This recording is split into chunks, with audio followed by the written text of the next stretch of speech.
So copying parameters using Excel tables is a pretty powerful capability.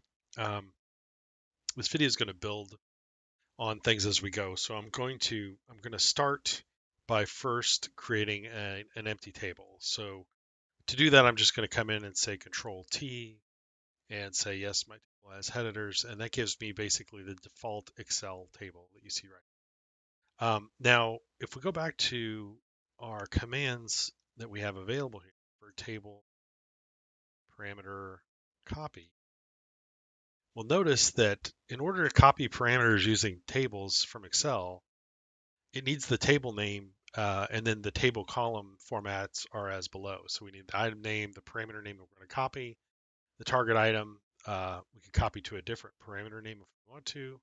Um, and also we can copy the designation status also. So let's do something simple. Let's just start off with item name, and then we want to go to a target item, and actually let's make this print, so at least it makes a little bit of sense, and that'll go to target item. So if we take a look at this, let me turn off this filtering.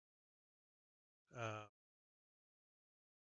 so if we said, okay, the item name that we want to copy from, let's say that it's speaker.asm,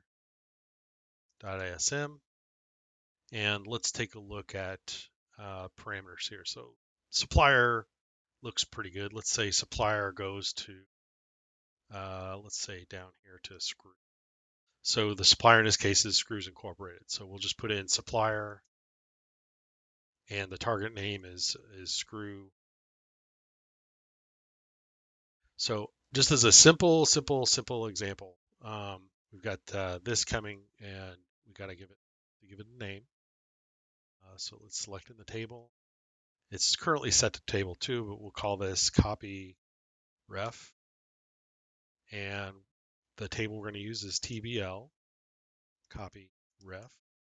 Now when we run this, it's going to make a connection to Excel and then to Creo, and then it's going to execute that command to move things down. So if we now come in and take a look at our part or our screw, you can see that it has been copied the original value of HMX down. So that's a basic example of kind of how the table parameter copy